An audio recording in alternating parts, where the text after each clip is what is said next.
पकड़ लिए, तीनों को ला करके थाने में जो किए थे, कहाँ डिंडौरी में, सोधे देखने जा रहे हैं कह रहे थे। वहाँ भीड़ लगता था उनको देखने के लिए, वहाँ लाए। दुनिया के कोई भी ऐसे जितने भी संस्कृति हैं, जितने भी अपने आप को धर्म, कोई कर्म, कोई ये होता है, यह पंथ, कोई यह समुदाय, कोई वह समुदाय, यह सब ऐसा वाले, कोई संस्कृति में ऐसा है कि 48 घंटा बाद धरती के भीतर के गड़े हुए कोई जिंदा करके निकाल ले? है नहीं। ये कब की बात है? 25 साल की बात।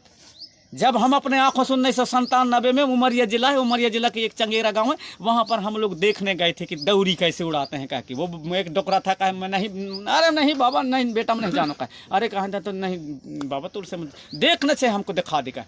अरे कहे अरे नहीं बताइए ऐसे। हम कहें कि एक घर का एक आध बोतल दारू पिया, एक बोतल दारू पिया, हमको देखना ही है तो एक बोतल दारू पिलाए उसको। जो बोला रोटी बना करके जो है चीज़ जो बनाते हैं वो बनाए, सब कुछ किए, दौरी लाए, 2 ठे मुर्गा लाए, सब कुछ किए। इसके बाद में जब वास्तव में जब सब कुछ किया, जब उड़ाया है ना, हमारा तो सख्त हो गया। हाय निर्जीव मुर्गा के मुड़ को काट के, और मुर्गा पूरा वो कटा हुआ मुर्गा कुकरी को कहते हुए बोलता उठने लगा, तो ऐसा उठने लगा, चकियाने लगा। बोले बताओ कहाँ भेज दूं, कहाँ भेज दूं बता। अरे कहीं बाबा उतार दे हमको। तो कहा ऐसा थोड़ी उतारता है। कहा ये फिर जब चढ़ा है तो कोई ना कोई जीव में जा करके गिरेगा, तो जीव लेगा तब उतरेगा। तो कहा हम जैसा कर बाबा जी, हम ये नहीं जानते, आप लोग उतारो इसको। तो कहा इसलिए मैं 2 ठे मुर्गा मंगवाया था। कहा जो एक ठे मुर्गा जो बचा था, उस मुर्गा के नाम से उसमें जब हल्दी चावल आवल दाल चावल फेंका, तब फिर वो जो ऊपर के फटाक से वो तरफ वो मुर्गा अपने आप बिना मारे मर गया, बिना मारे। ऐसी पावर है कोई? पहले के हम छोटे छोटे थे हमारे जमाने तक में, और हमारा ज्यादा उम्र नहीं है, मेरा भी 53 साल चल रहा है ना। 53 साल की उम्र में जब हम छोटे छोटे थे इनके बराबर, जब ही अब गर्मी के समय आता था, अभी लड़के हम जुड़ गए, खोरी में जुड़ गए, बारी में उस समय खेलते थे, तो हम कहते हैं हर्रा के नकरी बहेरा के भूत, चढ़ जा भुलानी चढ़ जा मंगर माटी के डोर, मंगर माटी के डोर। जब हम लोग जब गाते थे, इंगेरी के संग बोला छक्का मंजूरी, दिद्दीरी तोर बिछी कहाँ उतरी। वास्तव में जब जिसको पकड़ के हम भाव चढ़ाते थे और गाते थे तो उसको भाव चढ़ जाता था। जब बच्चे जिस समाज में इतना गुण रखते हों, इतना दिमाग रखते हों, इतना पावर उनके पास हो, तो बुजुर्गों के पास कितना पावर रहा होगा, कितना पावर रहा होगा। जब हम छोटे छोटे बच्चे उसको भाव चढ़ा करके, और यदि नहीं उतरता था तो कई जगह के जूठा उठा मिलता था, लाद के चटा देते थे, उस समय डोंडी ओड़ी चलते थे ना, वहां से तब उतर जाता था। जब बच्चों के पास में इतना ज्ञान था, आज जो बलात्कार हो रहे हैं, जो कछु घटना हो रहे हैं, उस समय हमारे बहन बेटियों की किसी की हिम्मत नहीं है कि टेढ़ी आंख से देख लें। क्यों नहीं देख सकते? जबरदस्ती यदि कोई करेंगे, जबरदस्ती कोई उनके पकड़ने के, कोई उनके साथ गलत व्यवहार करने के सोचेगा, तो उनके गुप्तांगों में खत्ता हो जाते थे, फोड़ा उठ जाते थे, इसलिए वो डरते थे। आखिर में ऐसा ये ज्ञानी, ऐसा ये विद्याधारी समाज, आखिर ये कैसे कुकुर हो गया भाई, समझ नहीं आ रहा।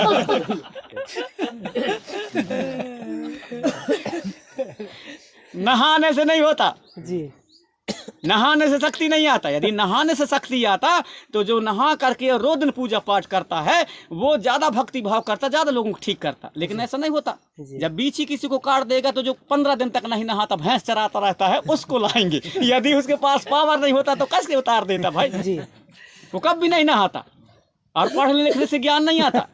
MA वाले, BA वाले अच्छे से पढ़े लोगों को देखना, जब किसी की शादी ब्याह करनी होगी ना, तो वो क्या कहेंगे, अरे कैसा कानेगा रह गया, अरे वो ओला बुलाओ, रे वागुला बुलाओ, जो भैंस चराते रहते तो वो फिर बुला के लाएंगे, तो वो करवाएगा। तो तुम्हारे पढ़ने लिखने का काम मतलब भाई, सब कुछ नेंग रस्म तो वो करवाता है, तो हमारे पढ़ने लिखने का मतलब क्या रह गया? हमको तो और अच्छा उससे सीखना चाहिए ना, क्या कैसा है। तो यहाँ तक घुसने में और यहाँ तक पहुँचने में अभी हमारे जो पुरखों का जो ज्ञान है वो परा विज्ञान है, विज्ञान से बहुत आगे। उसी का नकल कर करके ये कर रहे हैं भाई। अग्नि का ज्ञान दुनिया को हमने बताया, अनाज का ज्ञान दुनिया को हमने बताया। और मान लो कि बात में पढ़े लिखे, एक स्कूल वाले पढ़े हैं, कॉलेज में पढ़े हैं, अच्छा डिग्रीधारी हैं। अब 10 जन को आप लोग या 2 जन को, एक अच्छा डिग्रीधारी बहुत पढ़ा लिखा, उसको मान लो कि बाद में दुनिया पूरा ख़त्म हो जाए, सब जगह दाना पानी सब कुछ ख़त्म हो गया, दाना कुछ न रहे कहीं भी ना, एक अच्छा पढ़ा लिखा आदमी को और एक गांव में पढ़ा लिखा किया है, मतलब अपने बुजुर्गों की संगत किया है उसको, और पढ़ा लिखे आदमी को, दोनों को ले जा करके कम से कम नहीं तो 25-25 किलोमीटर के दूर में, 50-100 200 किलोमीटर के दूर में जंगल हो चारों तरफ, वहाँ ले जाके छोड़ दो। अब कौन जिंदा लौटेगा वहाँ से? जो स्कूल कॉलेज में, जो यूनिवर्सिटी में पढ़ा है, जो डिग्री किया है, वो लौटेगा जिंदा, कि जो नहीं पढ़ा है, अपने सियानन के साथ गाँव में, परिवार में, समाज में रहा है, वो लौटेगा? कौन लौटेगा? वो जो पढ़ा लिखा है वो कब भी नहीं लौट सकता। उसको मालूम ही नहीं है, जब भूख लगेगा वहाँ, अनाज नहीं मिलेगा, वहाँ खाना नहीं मिलेगा, पानी नहीं मिलेगा, तो जो संगत किया है बुजुर्गों के, सियानों के, परिवार में, अपने गांव बस्ती में, उसको मालूम है कि कौन पेड़ के छाली खाया जाता है, कौन पेड़ के कांदा खाया जाता है, कौन पेड़ के पत्ती खाया जाता है, जिंदा रहा जाता है। उसको जो पढ़ा लिखा है उसको तो ज्ञान ही नहीं है कुछ भी। वो पता चला कि भूख में कुछ भी खा, मरने वाला पत्ती खा लेता, वो मर जाएगा वहीं। लेकिन कौन जिंदा रहेगा? जो अपने परिवार में, गांव में सीखा है, वो जिंदा रहेगा। तो कौन जरूरी है? ज्ञान। ये ज्ञान जरूरी है। हम नहीं कहते कि पढ़ाई मत करो, पढ़ाई करो। मैं भी तो एमए किया हूँ, डबल एमए किया हूँ ना। लेकिन ऐसा नहीं है कि हम पढ़ाई के मारे में इतना किया हूँ, इतना पढ़ लिखे तो बड़ा भूख हो गया। कुछ नहीं है, तेरे पास पुस्तकीय ज्ञान है। ज्ञान कहाँ से आएगा? ज्ञान आएगा हमारे संस्कार, आएगा हमारे पुरखों से। वहां पर बैठो, वहां पर सब कुछ किए, तब हमको ज्ञान मिल पाएगा। असली चीज हमारे नानी के पास ज्ञान आएगा। अब हमारे पुरख अब छोटे छोटे क्या थे, शायरी बनाते थे, उस समय आग जलाते ना, अंगीठी नहीं जला करते थे, जला लेते थे, तो वहाँ ठंड के समय में सब जुड़ जाते आसपास के। अब आसपास के जुड़ते थे, जब आसपास के सब जुड़ जाते थे, बाल बच्चे सब सियाने भी जुड़ते थे, नानी भी जुड़ती थी, वहाँ दादी भी रहे, वहाँ आजी भी रहे, वहाँ नाना भी रहे, वहाँ काका भी रहे, सब कोई रहे, अपने अपने हिसाब के वहाँ तापते थे आगे। अब जिसको जैसे घेर ले उसको, तो जो पीछे आता था, मैं बहुत छोटे से मेरा दिमाग काम करता था, तो उस चीज़ को जब पीछे आता था क्या करता था, जब उसको जगह नहीं मिलता था तो क्या कहता था, इतना बड़ा कुम्हड़ा रहे ना, कहते थे। उसको धीरे से हाथ घुसेड़ता था ऐसा, और दोनों तरफ बढ़ते बढ़तिया लगे, फिर बढ़ते करके 2 झटके गिरा के अपने आगे हो जाते। वैसे ही हाल हमारे समाज का हुआ जी। दूसरे लोग क्या किए, सूजी बन के घुसे, कितना बड़ा कोमड़ा रहा है ना, और ऐसा फैलाते वो तुम्हारे सब में, तुम्हारे सत्ता में, तुम्हारे संस्कृति में, तुम्हारे धर्म में, तुम्हारे कर्म में, तुम्हारे खेत में, खलिहान में, व्यवहार में, चाल में, चलन में, सब कुछ में तुम्हारा कब्जा कर लिए, तुमको धकेल दिया पीछे अपने बढ़िया ये शिक्षा मिलता है ना, वो शायरी था अपने से। जी।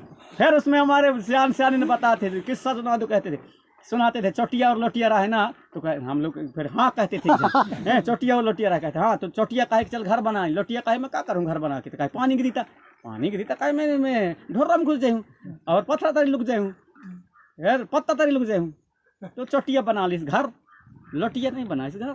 जब लोटिया नहीं बना इस घर, इसके बाद में बना लिया वो चोटिया। जब पानी गिरा है आषाढ़ के समय में, पहला पानी जब पानी गिरा है रात बता के, तो क्या करे, चोटिया तो अपने घर में, अब लोटिया घर ही नहीं बनाए, घुसे कहाँ, अपने जो बिल था वहाँ घुस रहा था ढोरा में। जब वहाँ घुसा तो पानी घुसने लगा, वहाँ से निकल के भागी। इसके बाद में गया कहाँ, पत्थर तरी, वहाँ भी पानी घुस गया, वहाँ से भी भागी, जाके पत्ता तली लुक गया, पत्ता में हवा चला तो वो भी उड़ गया, वहाँ से भी। अब ऐसे हो रहे, कहाँ जाऊँ, कहाँ नहीं, ठंड लग गई उसको, कहे जाऊँ तो जाऊँ चोटिया के पास जाऊँ, गाली देते गए।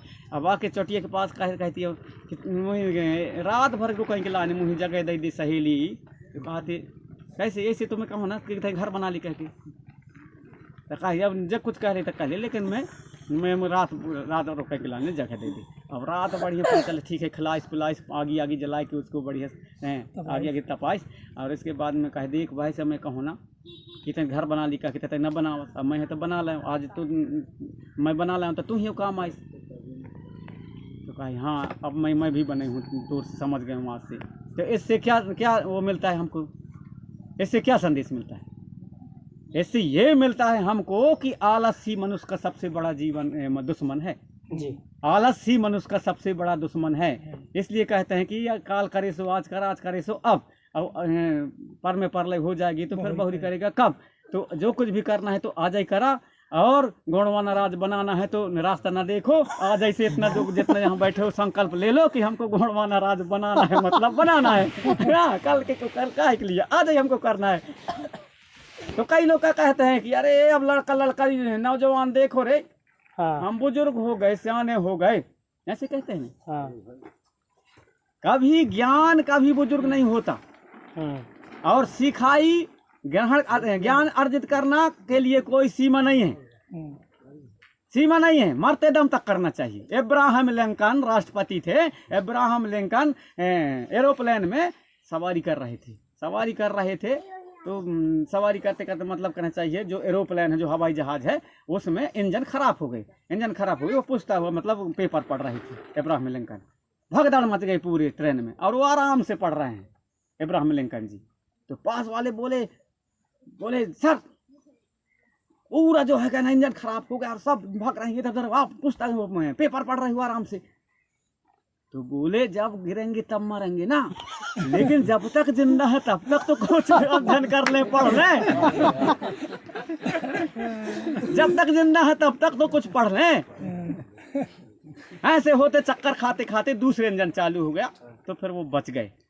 तो कहने का मतलब ये है कि जब तक हम जिंदा हैं तब तक तो कुछ कर लें ना। ये काहे के लिए हम युवाओं के ऊपर ही थोपते हैं कि करना धरना तुम्हारे काम है, तब हम सियान हो गए तो बड़े करनीदार हो गए। ऐसा कुछ नहीं है, सियान भी करे अपना काम, सियान भी जगाए जितना जगने बने के, सियानों से जगाते बने तो सियान भी जगाओ। भाषण देने से जगे तो आदमी हमारा समाज तो भाषण दो, गीत गाने से जगे तो गीत गाओ, नाचने से जगे तो नाचो, पंडिती की नहीं करे तो पंडिती से जगो, झाड़ फूंक से जगे तो झाड़ फूंक करो, गुनियाना से जगे तो गुनियानगिरी करो, दुकानदारी से जगे तो दुकानदारी करो, राजनीति से जगे तो राजनीति करो। जहाँ से समाज जगे और समाज संगठित हो, पहले जैसे हमारे गौड़ समृद्धशाली गोंडवाना साम्राज्य का जो दर्शन है, जहाँ न कोई भेदभाव था, न कोई ऊंच नीच था, सब एक जैसे समान रूप से जीते खाते थे, उस व्यवस्था को लागू करना है तो सबकी जवाबदारी है। बुजुर्गों की भी जवाबदारी है, सियानों की भी जवाबदारी है, सियानन की भी जवाबदारी, नानी की भी जवाबदारी, दादी की भी जवाबदारी, आजी की भी जवाबदारी है, काका की भी जवाबदारी है, दादा की भी है, दाई की भी जवाबदारी है, मामा के भी, मामी की भी, भाभी के भी और भैया की भी जवाबदारी है, सांगों की भी जवाबदारी, भांटों की भी जवाबदारी है, और नन्हे मुन्ने छुआ पूता लड़का बच्चा सबके जवाबदारी है, तब गोंडवाना बनेगा। ठीक है जी। अब मेरे को ये टुकुर टुकुर देख रहे हैं कि कितना जल्दी उड़ते भागते।